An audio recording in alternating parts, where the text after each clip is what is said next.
नमस्कार, मैं हूं सत्यपाल और आप देख रहे हैं CWB हिंदी न्यूज। शक संवत 1946, विक्रम संवत 2081। आज फाल्गुन मास के कृष्ण पक्ष की 9वीं तिथि और दिन शुक्रवार है। तदनुसार अंग्रेजी तारीख 21 फरवरी सन 2025। सबसे पहले आज की सुर्खियां। हरियाणा के खेतों में बसे डेरे व ढाणियां होंगी जगमग, गांव के हिस्से से मिलेगी बिजली आपूर्ति।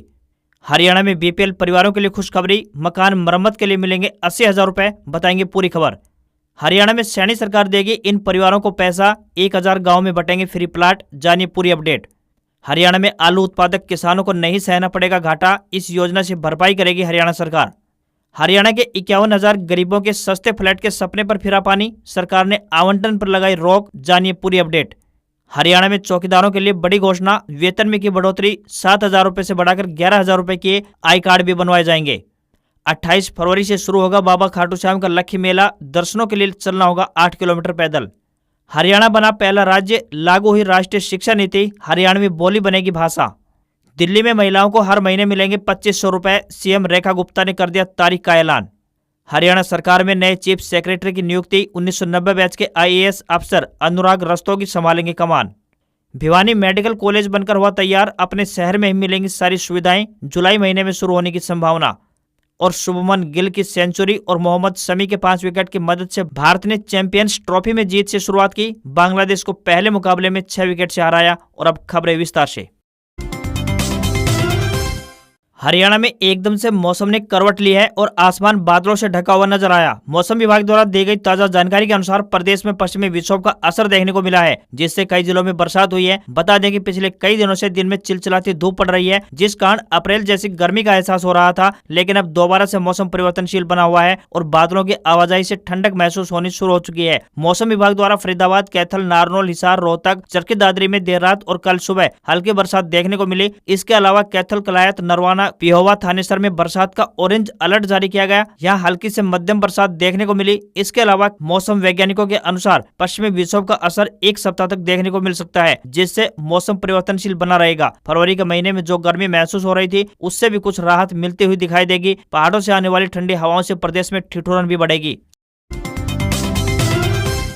नौकरी की तलाश कर रहे युवाओं के लिए एक बड़ी अपडेट है। आपको बता दें कि डिस्ट्रिक्ट एंड सेशन जज नारनौल में स्टेनोग्राफर ग्रेड 3 के पदों पर भर्ती के लिए आवेदन मांगे गए हैं। जो भी उम्मीदवार इन पदों के लिए इच्छुक हैं, वह अपने आवेदन भेज सकते हैं। पुरुष या महिला जो भी उम्मीदवार इच्छुक हैं, वह अपने आवेदन भारतीय डाक के माध्यम से भेजें। इन पदों के लिए उम्मीदवार स्नातक पास होने चाहिए। उम्मीदवार को कंप्यूटर का ज्ञान व अंग्रेजी स्टेनोग्राफी में 80 शब्द प्रति मिनट की गति होनी चाहिए। किसी भी वर्ग के उम्मीदवारों को कोई भी आवेदन शुल्क नहीं देना है। न्यूनतम आयु 18 वर्ष और अधिकतम आयु 42 वर्ष तय की गई है। आवेदन करने की आखिरी तारीख 25 फरवरी 2025 साय 5 बजे तक रहेगी। परीक्षा की तिथि 1 मार्च 2025 को दोपहर 1 बजे है। परीक्षा का स्थान यदुवंशी कॉलेज, पटिकरा, रेवाड़ी रोड, नारनौल रहेगा। सैलरी की बात करें तो 25,500 रुपए पर मंथ मिलेगी। हरियाणा के खेतों में बसे डेरों व ढाणियों में रहने वाले लोगों के लिए राहत की खबर है। सरकार ने डेरों व ढाणियों में बिजली आपूर्ति का नया प्लान बनाया है। अभी तक ट्यूबवेल कनेक्शन के जरिए ही डेरों व ढाणियों में आपूर्ति हो रही थी, अब गांव की बिजली इन जगहों तक पहुंचाई जाएगी। इतना ही नहीं, इस पर आने वाली कुल लागत का केवल 50% पैसा ही संबंधित परिवारों को देना होगा, बाकी बिजली निगमों द्वारा वहन किया जाएगा। बिजली विभाग के एक अधिकारी ने बताया कि जिन डेरों व ढाणियों में 10 तक सदस्य रहते हैं, यानी 2 से 3 परिवार भी है, तो वहां तक भी सरकार बिजली पहुंचाएगी। अभी तक गांव की फिरनी से 150 मीटर दूर तक ढाणी में बिजली आपूर्ति पर केवल कनेक्शन चार्ज लिया जाता था, बाकी खर्चा नहीं। इस सीमा को बढ़ाकर 300 मीटर तक किया गया है। इससे अधिक की दूरी पर अगर डेरा व ढाणी है, तो वहां तक बिजली के खंभों व तार आदि पर आने वाली लागत का 50% पैसा उपभोक्ता को वहन करना होगा। उन्होंने बताया कि अभी तक पूरा ही खर्चा उपभोक्ता को देना होता था। अगर गाँव की फिरनी से 3 किलोमीटर दूर भी कोई ढाणी या डेरा है, तो वहां तक आपूर्ति ट्यूबवेल कनेक्शन वाली पुरानी स्कीम के तहत ही होगी, यानी ऐसे परिवारों को सरकार सोलर कनेक्शन मुहैया करवाएगी। डेरों व ढाणियों में घरेलू सोलर कनेक्शन के लिए 50% सब्सिडी मिलेगी, बाकी का पैसा सरकार वहन करेगी। हरियाणा की नायब सैनी सरकार ने BPL परिवारों को बड़ी खुशखबरी सुनाई है। पानीपत उपायुक्त डॉक्टर वीरेंद्र कुमार दहिया ने बताया कि हरियाणा अनुसूचित जाति एवं पिछड़ा वर्ग कल्याण विभाग द्वारा सभी BPL परिवारों को डॉक्टर भीमराव अंबेडकर आवास नवीनीकरण योजना के तहत मकान मरम्मत के लिए 80,000 रुपए की आर्थिक मदद दी जा रही है। उन्होंने बताया कि अभी तक यह लाभ केवल अनुसूचित जाति के BPL परिवारों को ही दिया जा रहा था, लेकिन हरियाणा सरकार द्वारा योजना में बदलाव के उपरांत इसमें सभी पात्र BPL परिवारों को लाभ दिया जा रहा है। उन्होंने बताया कि सरकार ने योजना के तहत लाभार्थियों का दायरा बढ़ाने के साथ साथ योजना के तहत मिलने वाली राशि को भी 50,000 रूपए से बढ़ाकर 80,000 रूपए कर दिया है। आवेदनकर्ता का अपना घर होना चाहिए, घर 10 साल पुराना होना चाहिए। उन्होंने बताया कि प्रार्थी का परिवार पहचान पत्र, BPL ration card number, ration पत्रिका, एससी या बीसी जाति प्रमाण पत्र, आधार कार्ड, बैंक खाता संख्या, मोबाइल नंबर, घर के साथ फोटो, बिजली बिल, हाउस रजिस्ट्री या पानी बिल में से कोई भी दो, मकान की मरम्मत पर होने वाले खर्च का प्रमाण जैसे जरूरी कागजात जरूरी है। ये फॉर्म आप अपने नजदीकी सीएससी सेंटर से जाकर ऑनलाइन करवा सकते हैं।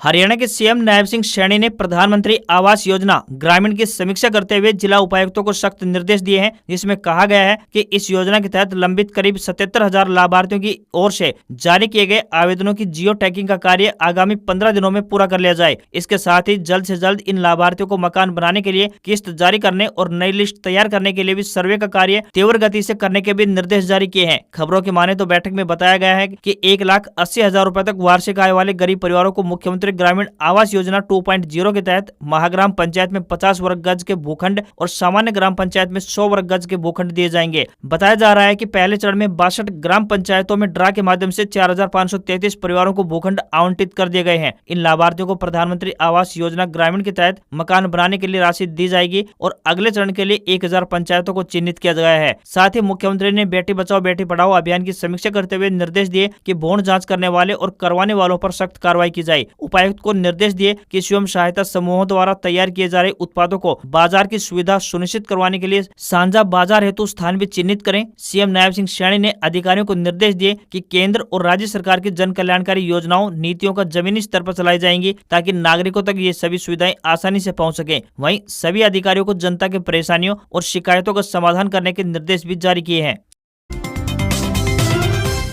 हरियाणा में मुख्यमंत्री नायब सिंह सैनी की सरकार एक नई योजना शुरू करने की तैयारी कर रही है। राज्य की इस नई योजना का नाम गुरु शिष्य कौशल सम्मान योजना होगा। शुरू में करीब 200 करोड़ रुपए योजना पर खर्च किए जाने की संभावना है। इस योजना के तहत भगवान विश्वकर्मा के नाम पर बने देश के पहले कौशल विश्वविद्यालय दूधला पलवल के साथ मिलकर 75,000 युवाओं को कुशल बनाया जाएगा। हरियाणा सरकार द्वारा राज्य के लगभग 25,000 श्रमिकों के कौशल को निखारने के साथ ही पहले चरण में 25,000 युवाओं को कुशल बनाने की प्लानिंग की जा रही है। हरियाणा के युवा अधिकारिता एवं उद्यमिता और खेल राज्य मंत्री गौरव गौतम ने चंडीगढ़ में विभागीय अधिकारियों को गुरु शिष्य कौशल सम्मान योजना का सांचा तैयार करने के आदेश दिए हैं। राज्य के हर जिले में आईटीआई में स्किल सेंटर और 5 जिलों में यूथ हॉस्टलों को बनाने की भी प्लानिंग की जा रही है। गौरव गौतम ने इसके लिए अधिकारियों को पूरा प्रस्ताव बनाने के ऑर्डर जारी कर दिए हैं। उनके द्वारा कहा गया है कि गुरु शिष्य कौशल सम्मान योजना सरकार की अहम योजना है। इसके तहत पहले चरण में 25,000 युवाओं को कौशल विकास की ट्रेनिंग दी जाएगी। इसके माध्यम से युवाओं की प्रतिभा निखरेगी और वह अच्छी कंपनियों और फैक्ट्रियों में काम करने के अतिरिक्त अपना स्वयं का रोजगार भी स्थापित कर पाएंगे। आने वाले समय में यह युवा दूसरे युवाओं को भी नौकरी उपलब्ध करवाएंगे। गौरव गौतम ने अधिकारियों को निर्देश दिए कि आईटीआई के बच्चों को ज्यादा से ज्यादा रोजगार दिलाने के लिए ज्यादा से ज्यादा कंपनियों तथा औद्योगिक इकाइयों से संपर्क किया जाए। उन्होंने जानकारी दी कि अगले 5 साल के अंदर प्रदेश के विभिन्न जरूरतमंद ब्लॉकों में 26 आईटीआई खोली जाएंगे ताकि युवाओं को स्किल ट्रेनिंग लेने में कोई भी परेशानी न आए। हरियाणा सरकार का मुख्य उद्देश्य ज्यादा से ज्यादा युवाओं को रोजगार उपलब्ध करवाना है। हरियाणा सरकार द्वारा गरीब तबके के लोगों के उत्थान के लिए किफायती आवास परियोजना चलाई गई है, जिसके लिए 51,000 लोगों ने आवेदन किया था। अब सरकार ने सोहना में 708 सस्ते फ्लैट्स के आवंटन पर रोक लगा दी है। नगर एवं ग्राम आयोजना विभाग द्वारा इस विषय में आदेश जारी कर दिए हैं। इस योजना के तहत फ्लैट्स का आवंटन रोक दिया गया है क्योंकि इनके लाभार्थी एक ही शहर से थे। जाँच में सामने आया है कि सभी लाभार्थियों का एड्रेस सोहना का है या फिर उन्होंने अपना एड्रेस सोहना ही लिखवाया है। इस योजना के लाभ के लिए 51,000 लोगों ने आवेदन किया था, लेकिन जिन लाभार्थियों को शॉर्टलिस्ट किया गया है वे सभी सोना के पाए गए। ऐसे में इसको लेकर सवाल उठाए गए कि सभी लाभार्थी एक ही शहर से कैसे हो सकते हैं। यही कारण है कि नगर एवं ग्राम आयोजना विभाग के निदेशक अमित खत्री ने मंगलवार को इन फ्लैट्स के आवंटन को रोकने से संबंधित आदेश जारी कर दिए हैं। इस बारे में मुख्य नगर योजनाकार को 10 दिन में रिपोर्ट सौंपने के आदेश भी दिए गए हैं। मामले की जाँच के लिए समिति का गठन कर दिया गया है। उन्होंने कहा कि यह तकनीकी गड़बड़ी भी हो सकती है। इस मामले की जाँच करवाकर 10 दिन में सरकार को रिपोर्ट सौंप दी जाएगी। हरियाणा में आलू उत्पादक किसानों के लिए एक अच्छी खबर सामने आई है। सीएम नायब सिंह सैनी ने बताया कि आलू उत्पादक किसानों को भावांतर भरपाई योजना का लाभ देने का फैसला लिया गया है। उन्होंने कहा कि किसानों की समस्याओं का त्वरित समाधान किया जाएगा। सरकार उन्हें हर जरूरी सुविधाएं प्रदान करने के प्रति संकल्पबद्ध है। किसानों को पिछले वर्ष 2023-24 की बकाया राशि यानी 46.34 करोड़ रुपए का भुगतान किया जा चुका है। किसानों को सलाह दी है कि आलू का भाव कम होने की स्थिति में फसल को कोल्ड स्टोर में रखें। उल्लेखनीय है कि हरियाणा सरकार द्वारा प्रदेश के किसानों को जोखिम मुक्त करने के लिए अपनी तरह की अनूठी योजना यानी भावांतर भरपाई की शुरुआत की गई है। उन्होंने कहा कि योजना का मुख्य उद्देश्य मंडियों में बिक्री मूल्य में गिरावट आने के कारण किसानों को आर्थिक नुकसान से बचाना है। योजना में कुल मिलाकर 21 बागवानी फसलों को शामिल किया गया है। इनमें से 5 फसलें फल वाली हैं, तो वहीं 14 सब्जी फसलें हैं और 2 मसाला फसलें शामिल हैं। हरियाणा सीएम ने बताया कि इस योजना का लाभ उठाने के लिए मेरी फसल मेरा ब्यौरा पोर्टल पर रजिस्ट्रेशन अनिवार्य किया गया है। इसका वेरिफिकेशन बागवानी विभाग करता है। हरियाणा में इलेक्ट्रिक बसों की संख्या और बढ़ेगी। अभी तक प्रदेश के 9 शहरों में इलेक्ट्रिक बसें चलने लगी हैं। इनकी संख्या अभी 22 जिलों तक बढ़ाई जाएगी। अब पानीपत में charging depot construction for electric bus बनेगा। साथ ही यमुनानगर में भी इसी तरह का डिपो तैयार होगा। दोनों शहरों में जून तक 80 इलेक्ट्रिक बसें और आ जाएंगी। इनमें पानीपत को 50 और यमुनानगर को 30 बसें और मिलेंगी। शेष जिलों में जहाँ इलेक्ट्रिक बसें पहले से चल रही है, वहाँ डिपो कंस्ट्रक्शन का कार्य जल्द शुरू होगा। फिलहाल ये PWD या फिर पुलिस हाउसिंग कॉर्पोरेशन से बनाने की बात चल रही है। दोनों में से किसी एक से ये कार्य करने को कहा जा सकता है। इसके बाद प्रदेश में इलेक्ट्रिक बसों की संख्या और बढ़ जाएगी। एक डिपो को बनाने में 6 से 8 महीने का समय लग सकता है। चार्जिंग डिपो बनाने के लिए अब करनाल, हिसार और रोहतक में तैयारियां चल रही हैं। यहाँ डिपो बनने के बाद बसों की संख्या ज्यादा हो सकेगी। इसके लिए करनाल में 3.5 एकड़ जमीन का चयन किया गया है। इसी तरह अन्य शहरों में भी जमीन का चयन किया जाएगा। इसके बाद यहाँ भी तेजी से इलेक्ट्रिक बसों की संख्या बढ़ाई जाएगी। कुछ बसें मार्च और शेष बसें जून तक हरियाणा में पहुंच जाएंगी। सूत्रों का कहना है कि प्रदेश में प्रदूषण को रोकने के लिए पिछले दिनों क्लीन हरियाणा की डिटेल प्रोजेक्ट रिपोर्ट यानी DPR तैयार की गई थी। साल 2030 तक हरियाणा में 1100 इलेक्ट्रिक बसें खरीदने का लक्ष्य है। इसके लिए राशि भी मंजूर हो चुकी है। 3 साल में रोडवेज के बेड़े में इलेक्ट्रिक बसों की संख्या 50% तक पहुंच सकती है। EPFO के करोड़ों सब्सक्राइबर के लिए आज की ये खबर काफी अहम होने वाली है। बता दें कि PF अकाउंट से पैसा निकालने के लिए अब उन्हें ज्यादा परेशानी उठाने की आवश्यकता नहीं है। आप UPI के जरिए भी PF अकाउंट का पैसा काफी आसानी से निकाल पाएंगे। इन दिनों सरकार की तरफ से एक ऐसी ही व्यवस्था पर काम किया जा रहा है, जिससे कि EPF सब्सक्राइबर्स को काफी आसानी से PF निकालने की सुविधा मिल पाएगी। खबरें सामने आ रही है कि इस बारे में EPFO की तरफ से एक ब्लूप्रिंट तैयार कर लिया गया है। EPFO प्लेटफॉर्म पर अगले 2 से 3 महीनों में इसे रोल आउट कर दिया जाएगा। अपने सब्सक्राइबर की सुविधा के लिए ही EPFO की तरफ से यह नया कदम उठाया जा रहा है। EPF के UPI के साथ इंटीग्रेटेड होने से सब्सक्राइबर एक डिजिटल वॉलेट के जरिए PF अकाउंट से पैसा निकाल सकते हैं। इसका मुख्य उद्देश्य विड्रॉल की प्रक्रिया को पहले से और भी आसान बनाना है। खाटू श्याम श्रद्धालुओं के लिए एक अच्छी खबर सामने आ रही है। लख दातारी बाबा श्याम का 12 दिवसीय फाल्गुनी वार्षिक लक्की मेला 28 फरवरी से शुरू होने जा रहा है। मेले में आने वाले श्रद्धालुओं को खाटू श्याम पहुंचने के बाद तकरीबन 8 किलोमीटर पैदल चलने के बाद लख दातारी श्री श्याम प्रभु के दर्शन होंगे। श्री श्याम मंदिर कमेटी संपूर्ण मेला क्षेत्र की व्यवस्थाओं की तैयारियों में जुटी हुई है। इन सभी व्यवस्थाओं की पुलिस और प्रशासन के अधिकारी समय समय पर देखरेख करते आ रहे हैं। भक्तों को रिंगस रोड पर बने नगर पालिका के पास बनने वाले मुख्य प्रवेश द्वार से होकर बिजली ग्रिड होते हुए खटीकान मोहल्ला, होटल खाटू श्याम जी पैलेस, खैरपुरा तिराहा के पास चाण मैदान, जहां टीन शेड से कवर किए गए बांस व बल्लियों से बने अस्थायी जिगजैग से होते हुए लखदातार मैदान में बने स्थायी जिगजैग से होकर कुमाऊत कृषि फार्म से होकर 75 फीट के मुख्य मेला मैदान की 14 सीधी लाइनों से होकर मंदिर पहुंचकर लखदातारी बाबा श्याम सरकार के दर्शन कर पाएंगे। इस सफर में भक्तों को लगभग 5 घंटे के आसपास का समय लगेगा। वहीं रोशनी के लिए जगह जगह लाइटें भी लगाई जाएंगी। मेले में आने वाले लाखों श्रद्धालुओं को पीने के पानी की कमी नहीं हो, इसके लिए श्री श्याम मंदिर कमेटी ने 1 करोड़ पीने के पानी के पाउच बनवा रही है।